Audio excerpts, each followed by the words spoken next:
Welcome to the 20th Annual Nancy Carson Library Teen Ghost Story Contest Reveal. We had a great number of entries this year, a lot of great stories. It was hard narrowing them down to just 6. We want to take this moment to thank the Friends of the Nancy Carson Library who make this contest possible every year. And now we'll go ahead and get straight to the winners. We'll start with middle school.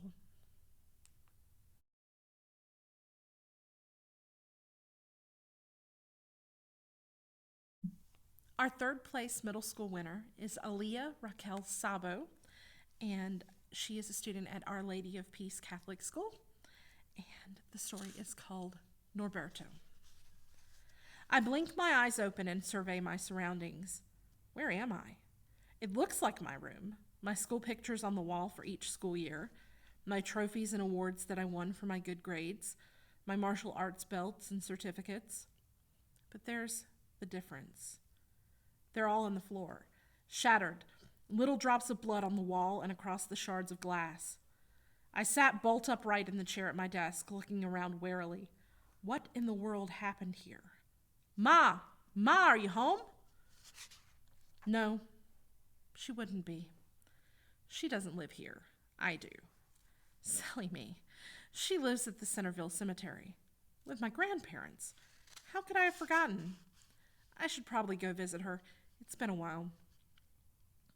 I blink and all the glass and pictures and trophies disappear. The blood remaining, but on the stark white walls of my room. The room. The one they trapped me in. I can't get out of it. I groped for my phone, but I forgot they took it. And no matter how much I demand, they won't give it back. They should understand.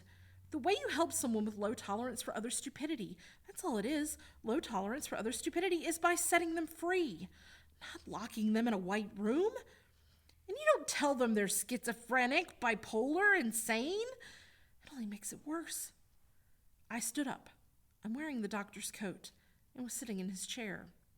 He won't be wearing this again. I pace. All these poor people, they can't be confined forever. I unlock the door with the doctor's keys and walk into my neighbor's room. Then I look at the bed. The bed. There's nobody in the bed. I flip up the sheet, but nothing's there. I look in the closet and hear a thump. I look down. A body? Then I look closer. Brown eyes, wild red-brown hair, freckles, and a lot of blood. Too much blood. I leave the door ajar and look into the mirror, staring at my own expressionless face, brown hair, green eyes. Goodness, poor kid looks just like the one that used to be retained in this room. Well then. I go to the front desk, but there's none of those nice ladies who chew their gum a little too loudly there. But there is one single TV above one of the chairs with a news channel on. I search for the remote and turn up the volume. 17-year-old psychopath on the loose, it says. Our sources say that there have been several murders at Centerville County Asylum by a 17-year-old patient. We do not yet have their gender nor name. We have been told there is a ring of fire around the site so thick that firefighters cannot get through. When it comes to putting it out, the firefighters have been unsuccessful. We can't access the files to see who it might be. The system has been hacked into. The only reason we know that there have been murders is because bodies have been thrown out the windows, and we've seen one figure moving around with what looks like a sledgehammer through the windows. As far as we know, the patient remains in the building. We will provide more details as this case unfolds. And suddenly, I'm standing next to the news person, and even more suddenly, he's dead, and so are the cameramen. They go live, and I dive behind the desk. They couldn't have seen me. Hey, I hear a voice call. A familiar voice. Paisano. Wait, only one guy calls me Paisano.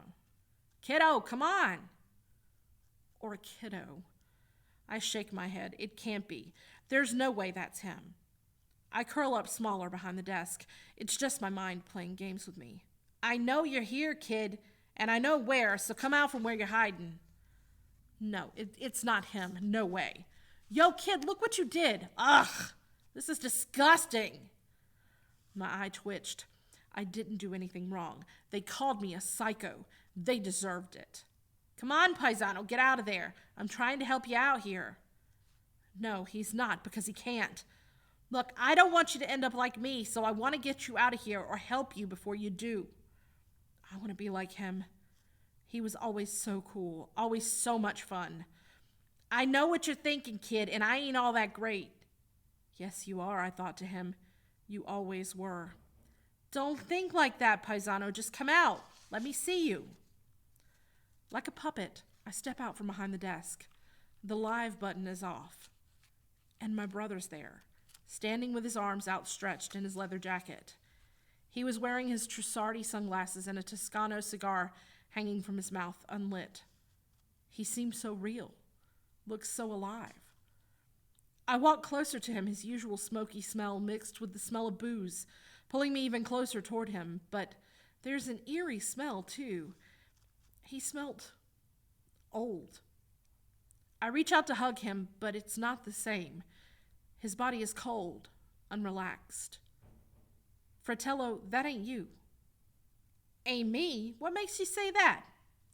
You're dead.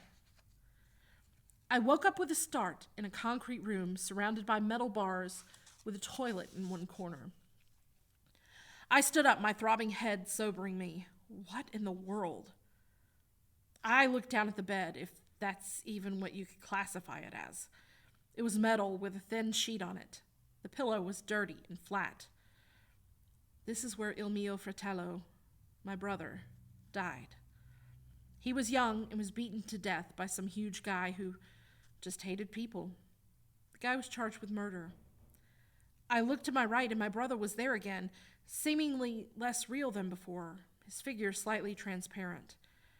He was pacing the room, holding his head in his hands. I want out, dang it, I want out, he said, sounding frustrated. His voice sounded far away. Fratello, I asked. He didn't even look at me. Instead, he kept mumbling to himself. God, man, kiddo probably thinks I'm terrible. I love that kid, I really do, and I just let him down. Mama says he's going insane, but I don't believe it. All he needs is compassion. I kept telling Mama, but by now he's probably already in some mental hospital, and it's all my fault, 'cause, hey, Guinea, I hear a faraway voice say. Stop rambling, would you? I heard you crying all last night. Don't call me a guinea, you hear? My brother said. I stood up and went to hold him back from talking across the hall between the bars, but my hands went right through him. I'll call you what I want. No, you won't. The voices get more faint, and I'm in this lunchroom where voices are loud and deafening.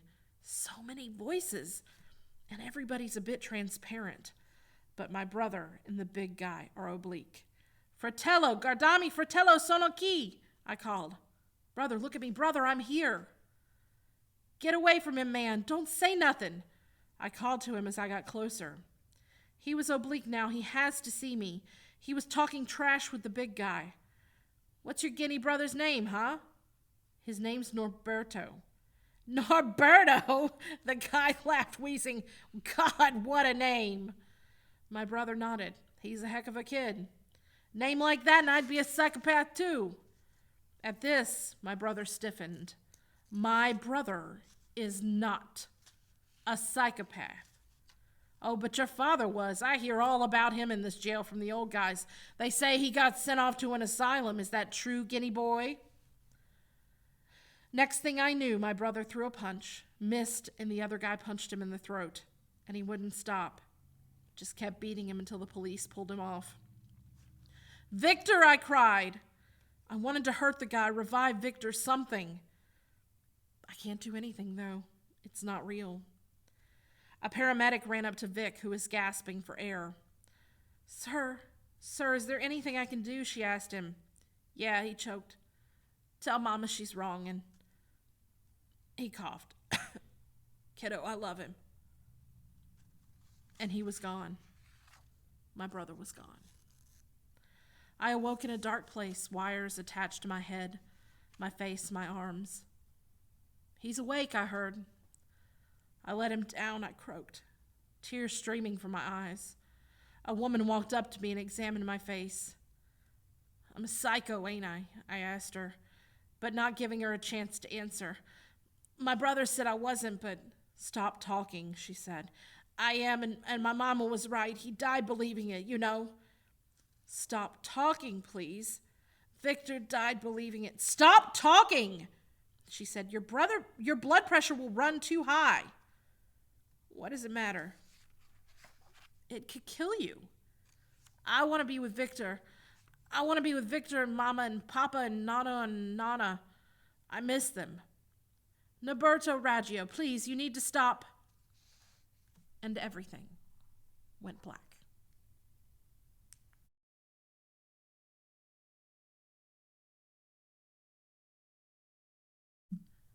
Our second place middle school winner is Adelaide Zellmer from Merriweather Middle School.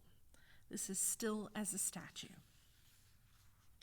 It was 2:32 on a Saturday, and Maria would normally be at home, texting her friends while she ate a snack.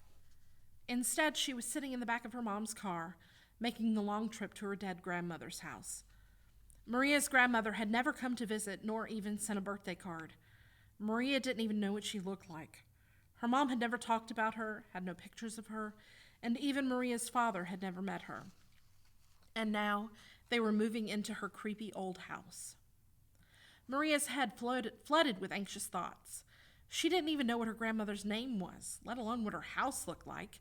What if it was dingy and shabby, and that's why her mom never talked about it? What if she had to share a bed with her 8-year-old sister Lily?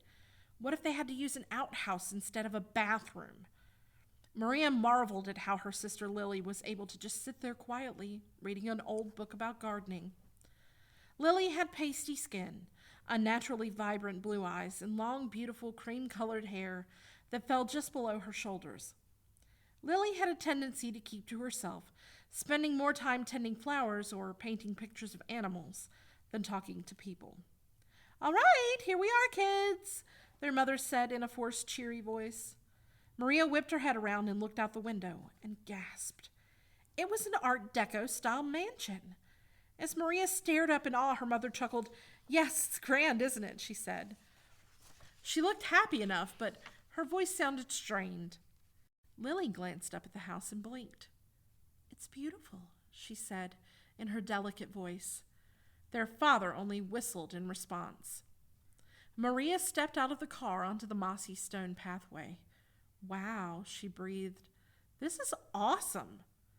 She took a big breath of the fresh, crisp fall air and bounced on the balls of her feet. She couldn't wait to get into the house. Meanwhile, Lily stood, staring at the dense woods surrounding the mansion. As they circled the house, taking in every little detail, their mother called after them, "Stay out of the woods! Your father and I are going inside the house with or without you in 10 minutes. As they ran around the yard, laughing and playing, their parents gathered their belongings and placed them on the porch. By the time their parents called for them to come on, Lily and Maria were well worn out, but still came racing up to the porch. Their mother laughed, legitimately this time, and unlocked the door to the house. Maria heard the click of the door unlocking and the creak as it swung open. They stepped into the grand entry hall. Maria gasped and looked around. The ceiling was tall and intricately decorated with bizarre patterns and shapes. All of the boards squeaked beneath them, and the dim light from the chandelier cast ghostly shadows that waltzed around the walls. The room was ringed with eerily lifelike dark oak wood carvings of all types of animals, with piercing gazes and lips snarled back, revealing 2 rows of bright, white, gleaming teeth. They sent chills down Maria's spine.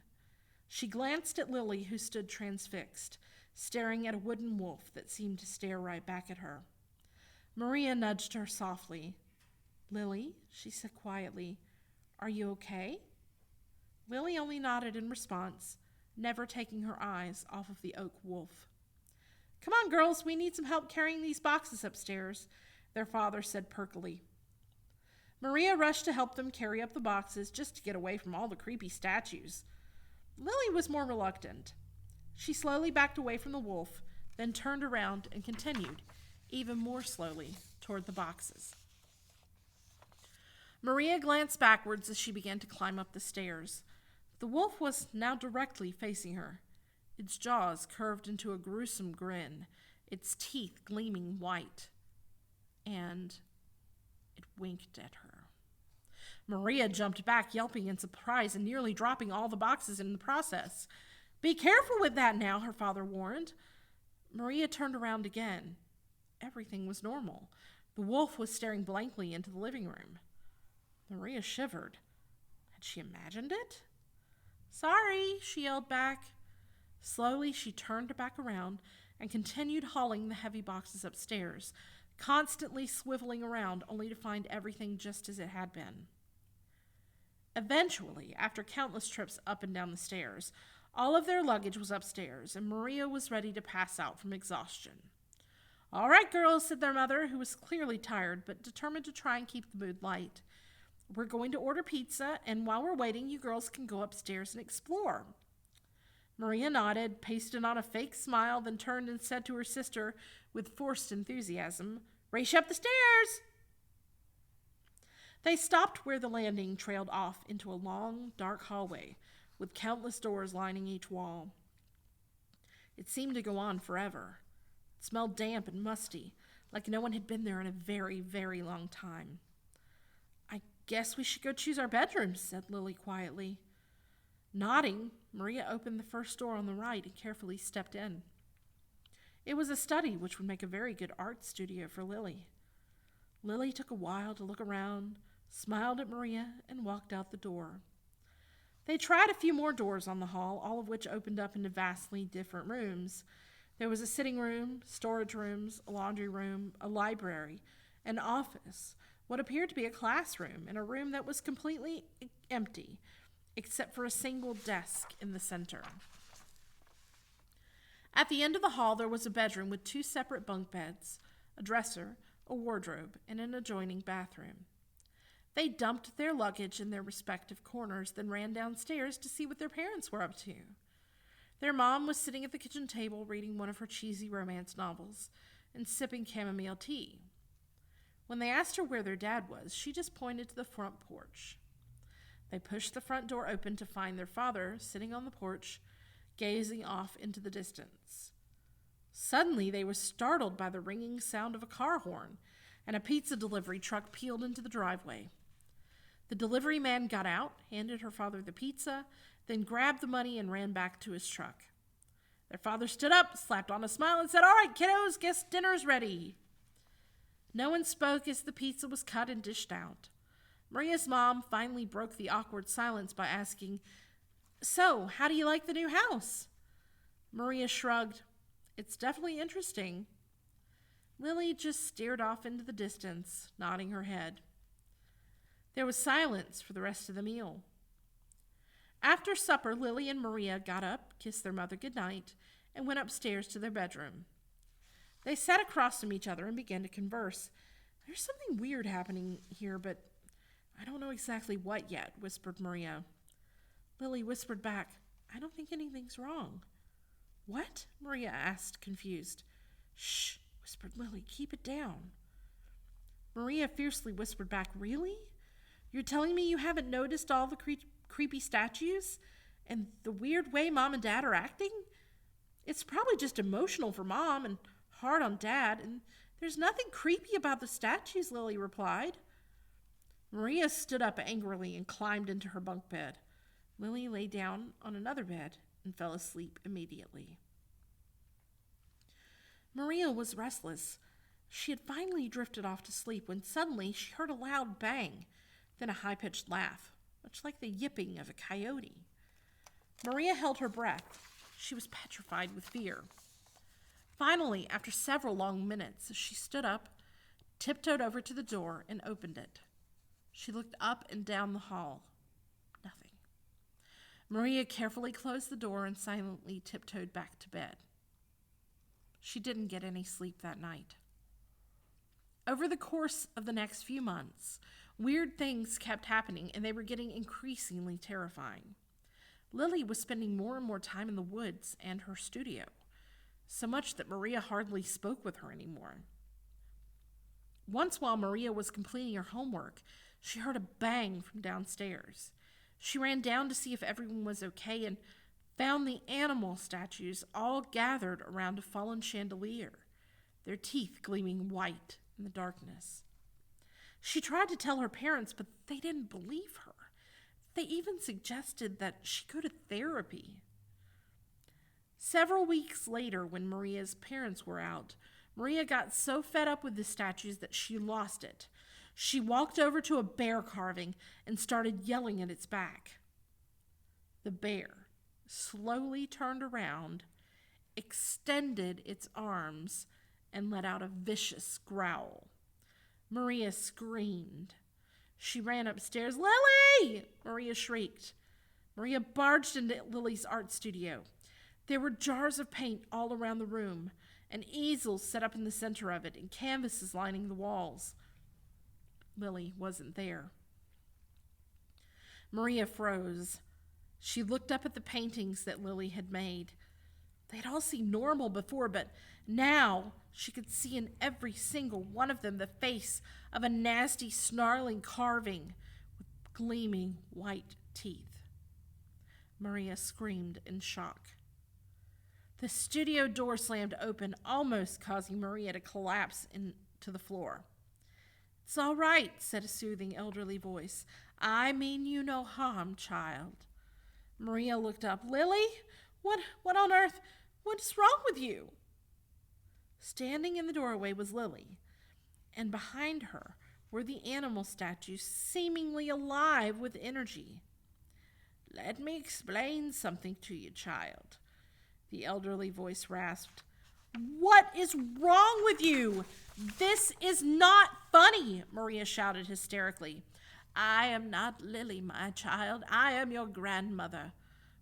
Where's Lily?" Maria managed to squeak out. "Lily is fine. It is you that I wish to talk about." Maria stood up. "What is going on? Where is Lily? And keep those statues away from me!" Maria shrieked in a fit of hysteria. "Calm down and let me explain, child." Maria just stood, stunned by the outburst. "A long, long time ago, even before your mother was born, I inherited this plot of land and a marvelous forest from your great-great-grandfather. I was lonely and spent most of my time in the woods, watching the animals and climbing trees. Time passed. I married your grandfather, and we had your mother. Through all that time, I kept going out into the forest. But then things changed. People started building new neighborhoods and cutting down the trees, destroying the forest. So I rediscovered the old ways. I struck bargains with the old ones. I found a way to preserve the spirit of the woods. Your mother never understood. She got scared and ran away. But your sister Lily understands. Her spirit has joined our cause. You, unfortunately, are too much like your mother to ever understand. But you shall not be leaving us, not like your mother did." Maria was adjusting to the presence of the statues now. She was also kind of enjoying not having any responsibilities, although she did get a little lonely sometimes. And she was quite proud of her beautiful white teeth.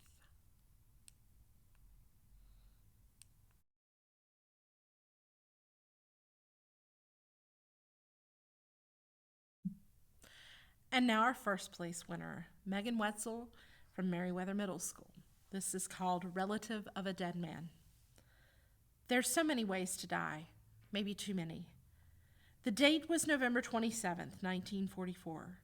Darcy Jones had recently moved in with her grandma after her mother passed away in Chicago, and she lost financial support.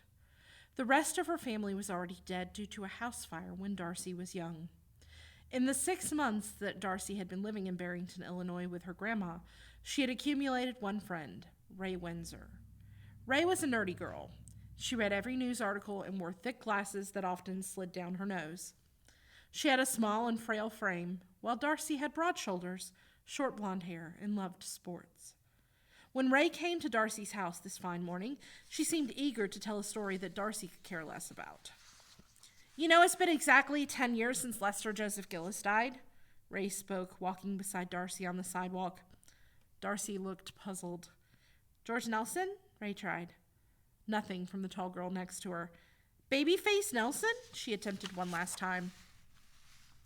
You know, Darcy said mockingly, I could really care less who that is or when they died, she stated nonchalantly. He died 10 years ago today, in a shootout. Nelson was a gangster, bank robber, and murderer. He killed multiple FBI agents before dying from bullet wounds himself. It's really quite interesting, Ray persisted. Darcy rolled her eyes. Darcy couldn't help but imagine a man full of bullet holes and dripping with blood, laying on the ground in a park in Barrington. She shivered. It's all nonsense anyway, she said, shaking off the cold feeling running down her spine. It's true, Ray called after Darcy, who had already walked into a cafe and shut the door in Ray's face. Darcy was never one to believe in ghosts or demons or Ouija boards, but the cold weight she felt when Ray talked about Nelson was hard to ignore. On the walk to a nearby park to sit and drink their warm drinks, it began getting very dark. How long were we at the cafe? Darcy asked, skeptical of the dark sky. I don't know, it didn't feel like too long, Ray responded, also considering the time they had arrived at the shop. It had only been mid-afternoon when they stepped through the door, and now it appeared to be nearly nighttime. As dusk was already upon the two girls, they highly considered going back home after they arrived at the park. Though a small town, many dangers could arise. Darcy stopped in her tracks. What's wrong? Ray questioned. Where are we? Darcy wondered, unfamiliar with their current surroundings. Approximately 5 minutes ago, we walked into the park. Ray took in her surroundings. The fog must have made us lose our way. Maybe we should turn back. It had become increasingly harder to breathe ever since the girls had arrived at the park. It had only become noticeable. It was almost as if the air was becoming thicker around them. Is it just me, or... Darcy was cut off by cold fingers wrapping around her hand. They slithered up her wrist. She gasped as the freezing palm grabbed her forearm. Ray stood in shock. A man, about 5'5", stood behind Darcy. He was wearing a white-collared shirt and tan trousers. A bow tie hung loosely around his neck. Brown hair was tucked away under a cap. He was standing no more than 2 inches away from Darcy, his breath tickling her neck. He slowly reached up and grabbed Darcy's other hand, the girl still in shock from the piercing cold. He moved his head so that his mouth was right next to Darcy's ear. It was almost as if his breathing controlled the air around them. As he breathed in, the air became thicker and breathtaking. As he exhaled, wind blew and the air filled with the wretched stench. It smelled of rotting flesh and cat vomit. In one deep breath, the man squeezed Darcy's arms extra tight and let her go. He murmured one single word, one word that Darcy and Ray may never hear the same again, one word that could end their lives if they didn't obey. Run. Now, you would think that doing that would be easy. Just pick up your foot, place it in front of you, and repeat, over and over again until you get faster and begin running. Well, it would have been plenty easy for the young women to run out of the park and go home. Easy, except for a couple of things. Darcy was currently standing in the same spot as before, ankles stuck to the ground. Crisp ice was rapidly making its way up Darcy's legs, securing her to the dirt beneath. It cracked as it sent a stream of freezing substance up her calf. Ray had tried to run, but the grass under her feet had swiftly turned into vines, wrapping around Ray's legs. Both girls struggled to get free. "Let us go!" one of them screamed. Of course, they remained stuck. Ray looked down only to see the vines making their way up her abdomen and around her torso. The creeping plant shot thick thorns into her side, piercing her skin. Blood trailed down her legs and into her shoes. Darcy was still attempting to free herself from the grasp of the ice. Her struggles only tore her skin more, greeting her with sparks of pain. Ray returned her gaze towards Darcy. She could see the pain in her face, the regret on her tongue, and the fear in her eyes. The most mortifying part, however, was that the man was no longer there. "Darcy!" Ray cried out. "He's not there anymore." "What do you mean he's not there anymore?" Darcy shrieked. Ray stood frozen. "What's your grandma's name again?" Ray asked, seemingly knowing something Darcy did not. "Juliet Fitzsimmons. Why?" Darcy asked, still as puzzled as before. "That's Nelson's sister!" Ray screamed. "That's Nelson!" She pointed toward a figure in the distance. The shadow turned towards her. His body remained still, but his head slowly turned, pivoting on his neck. Ray blinked. The figure got closer. Darcy attempted to turn, noticing the horror in Ray's eyes. She hadn't noticed that the ice was now up to her stomach. She tore more skin. Regretting her decision, Darcy turned back forwards, warm tears flowing down her pale cheeks and onto her blue lips. Ray blinked again, closer. Nelson was now visible in the dim light of the lamppost.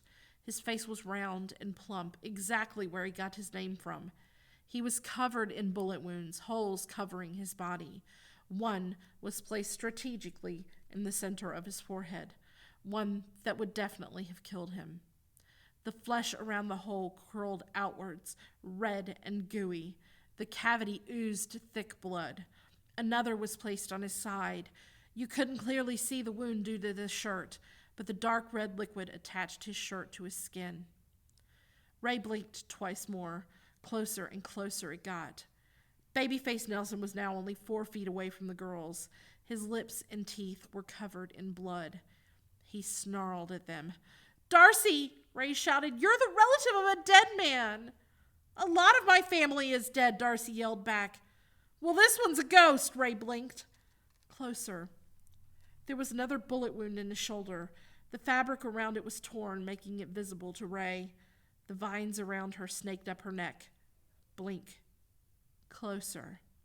The ice around Darcy's ankles was now up to her neck. She stood still in one place. The ice stopped. It remained just above her collarbones. "Don't worry, Darcy," a gravelly voice... "Don't worry, Darcy," a gravelly voice spoke. "You're not free yet. I just want you to be able to watch as your little friend here," he gestured towards Ray, "dies." He cackled a disgusting laugh. It was almost as if it had a metallic undertone to it. Darcy let out a harsh shiver. Every part of her burned from the cold. "Don't kill her!" Darcy cried. She winced in pain. Her torn flesh stung as if 1,000 hornets had stung her over and over again. Hot, salty tears warmed her exposed face. They, too, froze when they reached her chest. Darcy could no longer see Nelson due to him being behind her. Ray blinked one last time. The man was now directly in front of Ray, back turned to Darcy. From behind, she could see a multitude of other bullet holes littering his body. The vines around Ray's neck squeezed her throat, not quite crushing it. "You have a point there." Nelson turned towards Darcy. "Maybe I should kill you first." Neither of the girls could respond. The pain was too much for them. By now, they wished they were dead. "Never mind. It'll be more fun for you to watch her die first." The snake-like plants squeezed Ray's neck again. They injected their sharp thorns into her flesh. Blood spewed from her neck.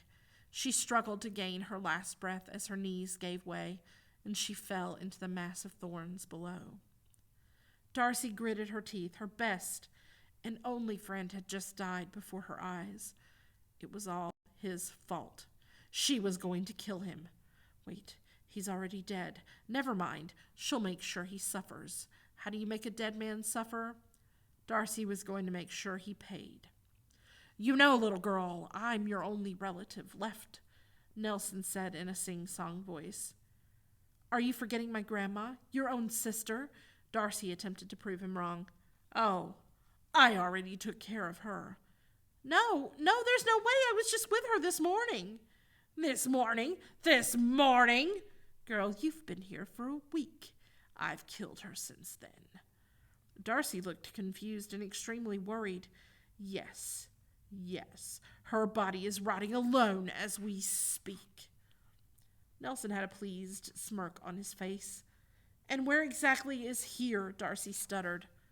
Why, the underworld, of course. Nelson gestured around him. Darcy looked around. A thick gray fog outlined the small clearing they were in. Maybe if she could get past the fog. Free me from the ice and I'll do whatever you want, Darcy sneered. She had no intention of letting him control her. No running away? Nope, Darcy lied again. Fine. The ice melted away from Darcy. She only had a split second to think before sprinting to the fog. Hey, you made a promise, he yelled after her. She didn't stop. She couldn't think about what was beyond the fog or her wounds. All she could think was run, run, run. I've caught you once, I can catch you again. He didn't even try to chase after her. He didn't stop her. He let Darcy run. Finally, she reached the fog. She heaved as she went through. Darcy awoke in a cold bed.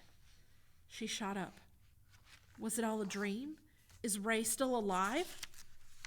Darcy threw off the covers and got out of bed.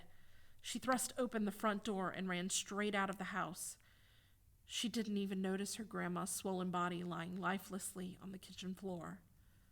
With the new hope that the past events were all a dream, she ran to the wooden bridge that went across a small river. Darcy looked out across the water. She heard a scratching sound coming from under the bridge. She looked over the wooden rail. Under the bridge, on top of a large rock, lay Ray, neck pierced and dripping blood. A man's face appeared in front of her, blood smeared across it. He had a bullet hole in the center of his forehead. Miss me,